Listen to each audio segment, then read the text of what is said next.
Good morning mga kapobre. May kagat na naman ako.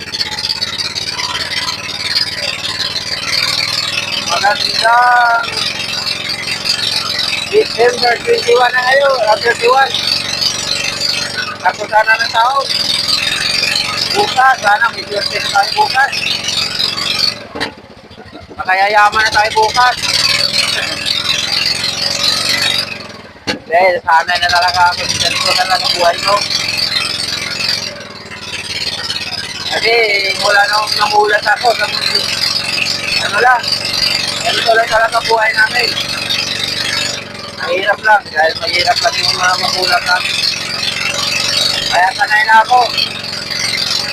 Pero kayo, sana bukas, January 1 na bukas. Sana maganda ng buhay ninyo. Yawa ang Diyos. Ikaw, babalik pa rin ako sa dagat. Mabutit na naman ako.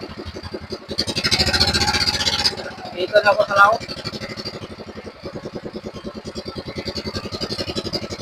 Tumubra na pala ako sa layo.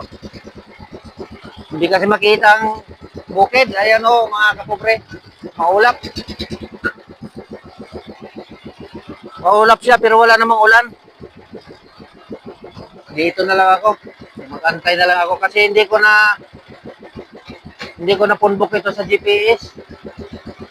Yung lugar dito. Kaya hindi ko matuntun kung saan na yung banda yung palatandaan ko rito. Hindi makita yung bukid. Maghintay na lang ako lumiwanag mamaya. Pag lumabas na yung araw, hindi pa nakalabas yung araw mga kapobre.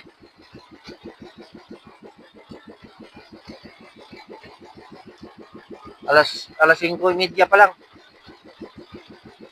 Kaya hindi pa lumabas yung araw. Awa ng Diyos, malinaw na malinaw mga kapobre. Sana makarami ako ngayon. Para naman may panghanda ko mamaya. Pero mayroon ako panda mamaya. Hindi naman masyadong maraming ihanda natin kasi masisira din pag nasubrahan sa dami. Hindi mo maubos. Ay lahat ng mga tao naghanda ngayon. Kaya pag naghanda, tamang-tama lang. Kasi masasayang din. Sayang lang yung gastos mo. Wala namang pupunta. Kasi lahat sila may handa. Hanggang dito na lang muna mga kapobre.